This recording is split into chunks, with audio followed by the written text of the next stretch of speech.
वो आयरा के साथ कॉफ़ी शॉप पर बैठा था। आयरा खामोशी से उसका जायज़ा ले रही थी।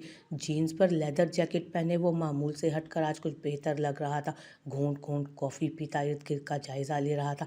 यानी आयरा वहाँ होकर भी नहीं थी। तुम्हें मेरा तुम्हारे फ्लैट पर आना बुरा लगा या तुम्हारे फ्रेंड्स के साथ आना बुरा लगा? आयरा के संजीदगी से किए सवाल पर वो सीधा हुआ। दोनों। मेरे मना करने के बावजूद तुमने मेरे फ्रेंड से राब्ता नहीं तोड़ा। और दूसरी बात, मैं वहाँ अकेला रहता हूँ, आइंदा कभी मत आना वहाँ पर। वो भी संजीदगी से जवाब दे रहा था। आयरा ने मुंह बिसोरा। यकदम कोई ख्याल आने पर वो शरारत से मुस्कुराए। तो तुम चाहते हो मैं सबसे अलग हो जाऊं, बस तुम्हारे साथ तुम्हारे सामने रहूं? ईसा ने नाक चढ़ाकर उसे देखा और सर झटका। मुझे आप कहकर मुखातिब किया करो आयरा, और मेरी बला से सबके साथ फ्रैंक रहो। अब नहीं टोकूंगा। By the way, thanks for visit. उस दिन अपसेट था तो कुछ ज़्यादा ही रूड हो गया था, सॉरी। वो गहरा सांस भरकर बोला तो आयरा ने खुशगवार हैरत से उसे देखा। वो बदल रहा था, बदल गया था, शुक्रिया कर रहा था और अपने रवैये पर शर्मिंदा भी था। इट्स ओके, मैं समझ गई। तुम आपको देखकर ही लग रहा था बहुत रोए हैं। उसने खुशदिली से माजरत कबूल की और मुस्कुराई। एक बात कहूँ, क्या मानेंगे? आयरा के सवाल पर वो सर हिलाता उसे देखने लगा। मुझे बहुत शौक है आपका अपार्टमेंट देखने का, जहाँ आप रहते हैं, वो जगह देखने का। उसकी बात पर वो बेसाख्ता हंस पड़ा। आयरा यकटोक उसे हंसता देख रही थी। काफ़ी दिनों बाद वो हंसा था। अब उसकी हंसी पहले जैसी नहीं रही थी, मगर फिर भी वो तवज्जो खींच रहा था। Come on Ayra, don't be a child. वो हंसी दबाकर नफ़ी में सर हिलाता बोला तो आयरा का अजीब शौक उसे हैरान ही तो कर गया था। हंसा रहा था। क्या पागल थी वो? प्लीज़, मैं सच कह रही हूँ, मैं देखना चाहती हूँ। क्या हम कभी वहाँ नहीं जा सकते? थोड़ी देर के लिए भी नहीं? उसकी ज़िद पर वो सर हिला गया। देखेंगे कभी। वो सरासर टाल रहा था। आयरा ने वो बात रहने दी। अभी वो अच्छे मूड में था, मगर कब उसका मूड बिगड़ जाए अंदाज़ा नहीं होता था। बेहतर था आज की मुलाकात अच्छे मूड से ही इख्तिताम पजीर हो। ओके, मुझे ऑफिस जाना है भाई के पास। तुम बैठोगी या जाना है? वो उठकर खड़ा हुआ तो आयरा ने ठंडी आ भरी। बस इतना ही? कुछ कुछ वक्त पहले ही तो वो आए थे। आते ही कॉफ़ी लेकर पीने बैठ गया और पीते ही उठ खड़ा हुआ। आयरा सर हिलाकर उठती उसे तकने लगी। दिल में हसरत ही रह गई थी कि कब वो उसे मुकम्मल और ज़्यादा वक्त के लिए मुयस्सर आएगा। उसके लिए ईसा जैसे महंगाई में मुश्किल से कमाया हुआ शख्स था, जिसे संभाल संभाल कर रखने को जी चाहता था, मगर वो मिले तब ना। बाय करके अपनी गाड़ी में बैठता वो रवाना हो गया। सिग्नल पर गाड़ी रोककर यूं ही नज़र घुमाई तो कुछ फासले पर रुकी मूसा की गाड़ी पर नज़र थम गई। मूसा खान के साथ उसका कोट पहने कोई नाजुक सी छोटी सी लड़की बैठी थी, जिसके बाल कंधों से कुछ नीचे जा रहे थे। वो मूसा खान की जानिब रुख किए बैठी शायद बात कर रही थी। वो मुस्कुराकर सर हिलाता सुन रहा था। ईसा की तरफ पुश्त होने की वजह से वो नहीं देख पाया कि कौन है और कैसी दिखती है। ये क्या सीन है यार? सिग्नल खुलते ही मूसा गाड़ी आगे बढ़ा चुका था। वो कुछ आगे जाकर रोड पर गाड़ी एक साइड पर लगातार रोक गया। मोबाइल निकाल कर कॉल मिलाई। लला, कहाँ हैं आप? कॉल अटेंड होते ही उसने पूछा। मिलना चाह रहा था। कहाँ है? ऑफिस आ जाऊं? ईसा का तजस्सुस बढ़ता जा रहा था। यार, मैं घर जा रहा हूँ, ऑफिस में नहीं हूँ। कुछ देर तक चक्कर लगाता हूँ तुम्हारे पास। सब ठीक है, कोई मसला तो नहीं है ना? वो नरमी से पूछने लगा। घर कहाँ? ईसा का सवाल वही था। तुम्हें जो कहना है वो बकवास करो। कहाँ कहाँ की रट क्यों लगा रखी है? तुम जानते हो मैं आजकल किस घर में होता हूँ? मूसा ज़्यादा देर नर्म लहजा नहीं रख पाया, चिढ़कर जवाब दिया। ओह सॉरी, समझ गया, घर जा रहे हैं तो मैं भी वहीं आ जाता हूँ। ईसा के चेहरे पर अब शरारत नाच रही थी। कोई ज़रूरत नहीं, आ रहा हूँ ना मैं, नहीं आओगे तुम मेरे घर? उसने सख्ती से मना करके कॉल काट दी। ईसा उलझ गया। क्या छुपा रहा था वो? उसे तो ज़ेन पर लाख जोर देकर भी ऐसे हुलिये वाली कोई लड़की याद न थी। कौन थी वो लड़की जिसे वो घर ले जा रहा था, जिसने उसी का कोट पहना हुआ था? उसके दिमाग में कई सवाल सर उठा रहे थे, मगर मूसा के गुस्से से भी बखूबी वाकिफ था, इसलिए खामोशी से वापस लौट गया। अपने सवालों के जवाब तो मैं जान कर रहूँगा। क्या चक्कर चला रहे हैं शहर में रहकर, ज़रा पता तो चले हमें भी। गाड़ी चलाते वो मुस्कुराकर सोच रहा था। आज तो उसने मना किया है तो कल सही। घर तो वो अब जाने ही वाला था। खान हवेली में मोमिना की गोद भराई की बाकायदा रस्म की गई थी। 3 बकरों का सदका दिया गया। हवेली के तमाम मुलाजमीन को नए जोड़े तोहफे में दिए गए। उनकी खुशी की कोई हद ना थी। एक बड़े अरसे बाद ये खुशखबरी सुनी थी। हवेली का वारिस आने वाला था। हवेली के सब लोग रात का खाना खाकर आज पहली बार इकट्ठे बैठे थे। गुलजान ने जरका की हिदायत के मुताबिक दूध का गिलास गर्म करने के बाद प्रिहान को कमरे में पहुंचाया तो रात का खाना भी वैसे ही रखा हुआ मिला। वो बिस्तर पर निढाल सी पड़ी थी। गुलजान का दिल मुट्ठी में आ गया। प्रिहान, तुम ठीक तो हो ना? उसे पुकारती वो बुरी तरह परेशान हुई। दूध का ग्लास टेबल पर रखा। ठीक हूँ मोरे गुल, आज मुझे कुछ खाने पीने की जिद ना करें, तबीयत बहुत बोझल है आज। वो वॉमिट्स कर कर के थक गई थी। गुलजान फिक्रमंद हुई। न दवा थी न चेकअप हुआ था। वो किस हाल में थी कुछ अंदाज़ा ही नहीं हो रहा था। सुबह से मसरूफियात बढ़ने की वजह से वो भी उसके पास नहीं आ सकी थी। कल यावर या दावर से कहूँगी या तुम्हें जरका के पास ले जाएंगे या उसे बुलवा देंगे। तुम्हारा सही से चेकअप करवाना ज़रूरी है। अगर ऐसा ही हाल रहा तो ना तुम बचोगी ना बच्चा। गुलजान की घबराहट पर वो धीरे से मुस्कुराई थी। मोमिना भाभी भी प्रेग्नेंट है क्या? आज संदल बता रही थी।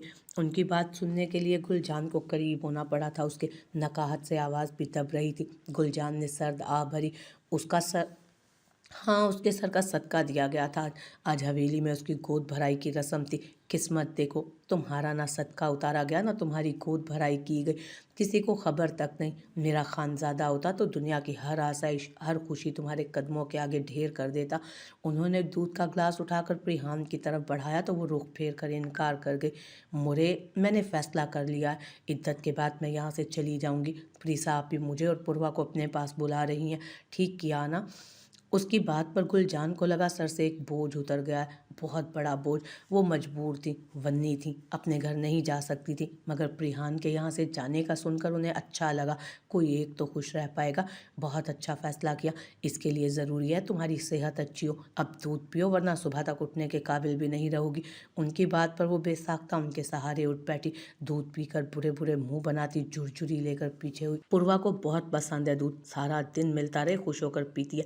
आनी को अंकल की चाय के लिए दूध पहले निकाल कर रखना पड़ता है। वो पूर्वा का जिक्र करती मुस्कुरा रही थी। गुलजान ने उसके मिजाज में वाज़ेह तब्दीली देखी थी। यहाँ से जाने का फैसला करने के बाद अब वो मायूसी की बातें नहीं कर रही थी। कमज़ोरी और नकाहत के बावजूद बात कर रही थी, मुस्कुरा रही थी।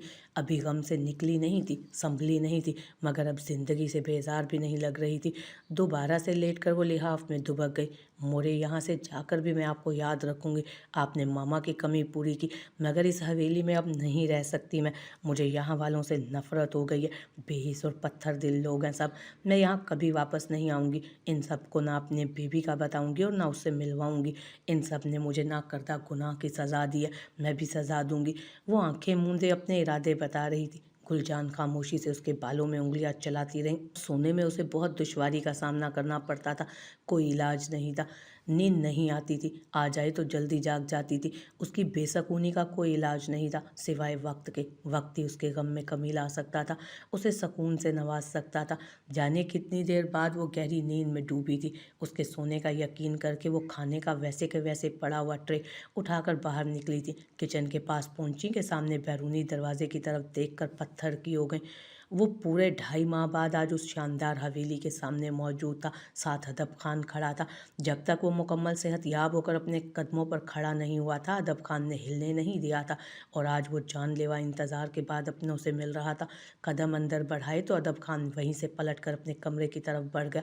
हवेली के पिछली जानिब सर्वेंट एरिया में उसका अलग थलग कदरे पुरआसाइश कमरा था। वो छोटे छोटे कदम उठाकर हवेली की इमारत के पास पहुंचा, गहरा सांस भरा और अंदर दाखिल हुआ। लाउंज में बैठे सब हवेली वाले बातें कर रहे थे। अगर खानजादा हमारे दरमियान होता। उनकी बातों का हर आगाज इसी जुमले से हो रहा था। वो मुस्कुराया तो नीलगू आंखों में नमी चमकी थी। सामने से आती गुलजान ने उसे देखा तो पत्थर की हो गई।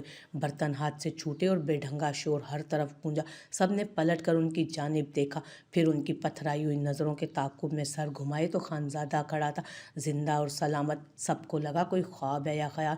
खानी बेगम तड़प कर उसे पुकारती उसकी जानिब बढ़ने लगी तो आगे बढ़कर उनको सीने से लगा गए। शक की गुंजाइश बाकी नहीं रही थी। वो लौट आया था, वो जिसे सब मरा हुआ समझ बैठे थे, जिसका हवेली से बाकायदा जनाजा उठा था, कफन दफन हुआ था। हाँ, मगर झुलसी हुई लाश में कहीं उसका चेहरा वाजे भी तो नहीं था ना।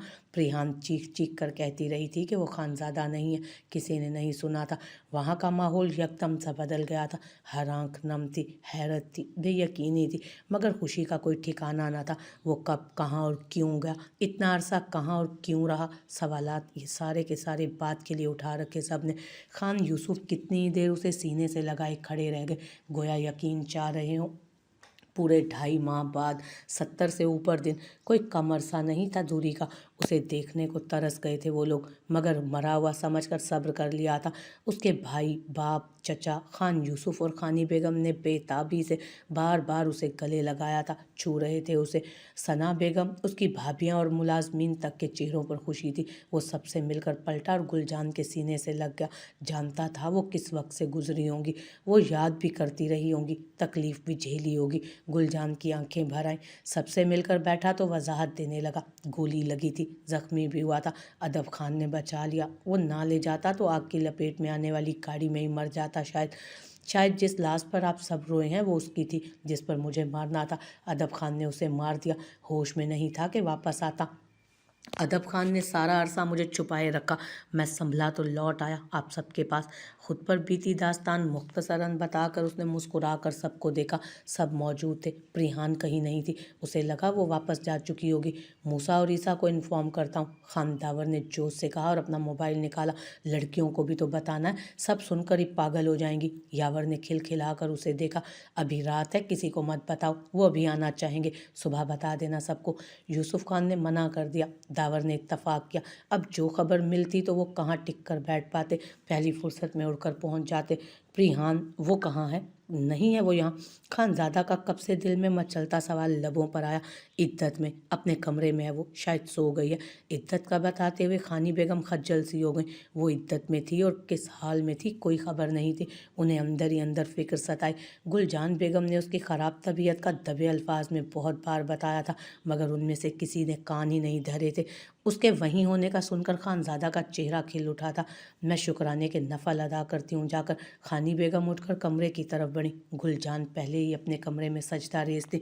जाकर आराम करो, सफ़र करके आए हो, थक गए होगे। खान आज़र ने उसकी बेचैनी महसूस करके कहा।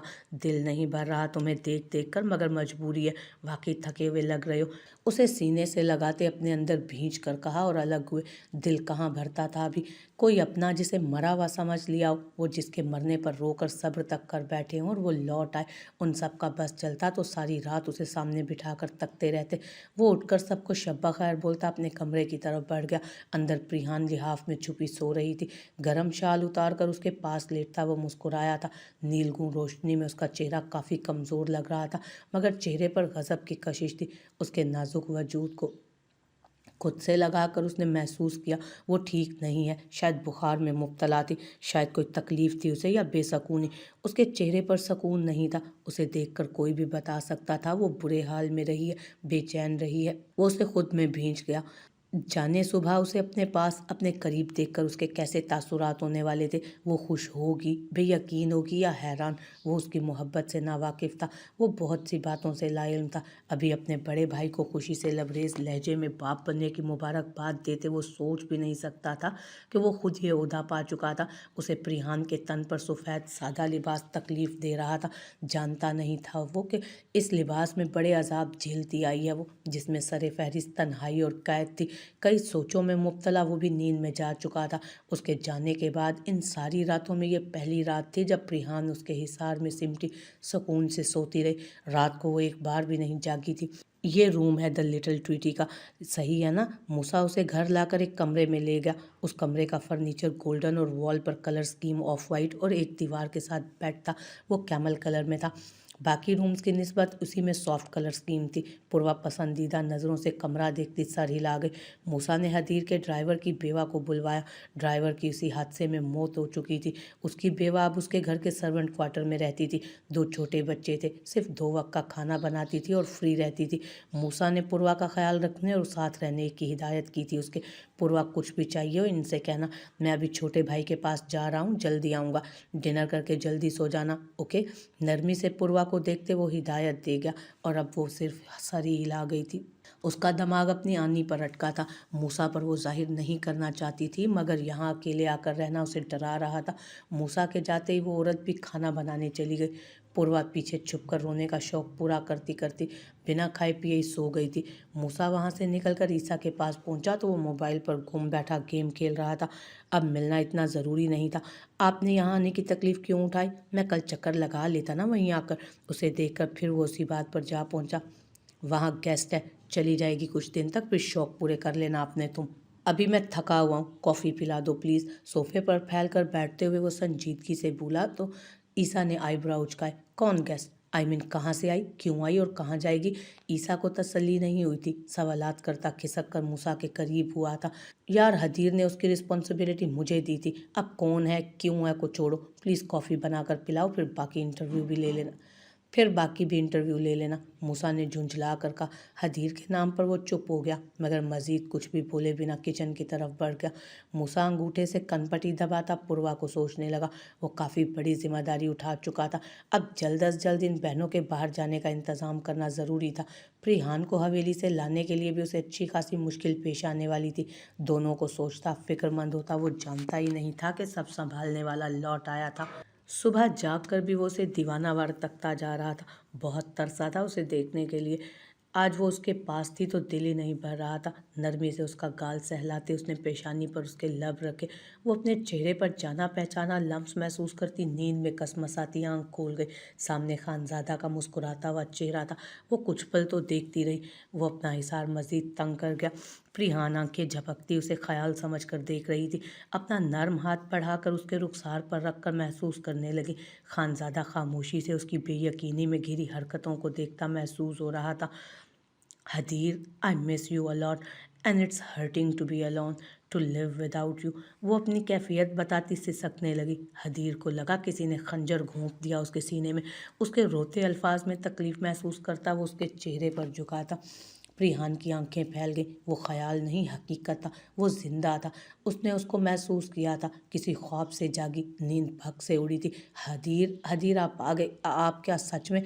प्रिहान उसे छूती हाथों से पागल हो रही थी। उसके गले में बाजू डालकर वो उससे लिपटी। वो मुस्कुराया और नरमी से उसके गिर्द बाजू फैलाए। हाँ मैं आ गया हूँ। मर तो जाता, अब तुम्हें देखे बिना गुजारा जो नहीं हुआ, जीना पड़ा। उसके बाल समेटते वो नरमी से बोला तो वो एकदम दूर होकर उसका चेहरा हाथों में भरते यकीन करने लगी कि वो जिंदा था वाकई। प्रिहान को बार बार लग रहा था ये ख्वाब है। वो सामने था और ठीक था। प्रिहान की आंखें बह रही थी। वो दीवानावार हदीर का चेहरा छू रही थी। जिस बीवी को कहा जाए कि उसका शौहर मर चुका है, जो इद्दत में बैठी हो, मौत की मुंतज़िर हो, वो जो अपने खामद के मरने के बाद उससे इश्क कर बैठी हो, उसे वो मर जाने वाला अचानक सौंप दिया जाए, उसका इश्क जिंदा सलामत सामने आ जाए, जिसकी इद्दत में ही उसका खामद वापस लौट आए। उसकी हालत कोई समझ भी नहीं सकता था। हदीर भी साकिन हो चुका था, दंग रह गया था। ऐसी दीवानगी, ऐसी बेताबी। उसकी मोहब्बत में वही रंग झलक रहा था जो हदीर की मोहब्बत में उसके लिए था। वो उसी का रूप धारे सामने थी। दीवानों की तरह उसे छूती यकीन करने की कोशिश में वो अपने हवासों में ही नहीं लग रही थी। इस बुरी तरह कांप रही थी जैसे जनवरी की यख रात में बर्फ पर ठंडे पैर खड़ा कर दिया गया। उसके कमज़ोर वजूद को शौक से झटके लगने लगे। हदीर ने बेसाख्ता घबरा कर उसे अपने साथ लगा लिया। उसे खुद से लगाते ही वो इतना चीख चीख कर रोई कि हवेली के दरो दीवार हिल गए। बाहर मौजूद हवेली वाले बेसाख्ता मुतवज्जो हुए। ऐसे तो वो उसके मरने पर नहीं रोई थी जैसे आज रो रही थी। वो नाजुक सी लड़की इस तमाम अरसे में इतना बड़ा गम अपने अंदर छुपाए अकेली कैसे झेल रही थी, उसकी हालत से अंदाज़ा हो गया था। उसे जो गम मिला था, उस पर तन्हाई और अकेली रातों की वहशत ने उसके अंदर कुर्ब बखेर दिया था। वो तड़प रही थी, सहारा मयसर नहीं था। उसे आज कंधा मिला था, वो भी मनपसंद, तो वो बिखर गई, टूट फूट रही थी। खानजादा नम आंखों से उसे खुद से लगाए बैठा था। उसका बस चलता तो कभी इतना दूर ना रहता। वो हवास में होता तो जल्दी लौट आता। उसे इतनी अजियत कभी ना देता। अपने लिए उसकी हालत देखकर खुशी की बजाय वो तकलीफ में मुब्तला हुआ। बाहर बैठे खान आज़र ने जताती नज़र खानी बेगम पर डाली, गोया बताते हों कि देखो ये लड़की थी जिसे हमने कबूल नहीं किया, बेज़रर और मुखलिस थी, मगर उसे अकेला रखा। अभी तो अपने किए का जवाब भी बेटे को देना था। खानी बेगम पहली बार प्रिहान के लिए दिल में नर्म गोशा महसूस कर रही थी। आज उसकी हालत ने वाजे किया था कि वो लड़की ना लालच में वहाँ थी और ना ही मजबूरी में। उसकी मोहब्बत थी, इश्क था कि वो तन्हा वहाँ पड़ी रही थी। उसकी इद्दत में बैठी, चाहे अकेली थी या तकलीफ में। आज मान लिया गया कि खानजादा उसके बारे में सच कहता था, मगर अब देर हो चुकी थी। वो खानजादा की दीवानी उनके रूप देखकर सबसे बदजन हो चुकी थी।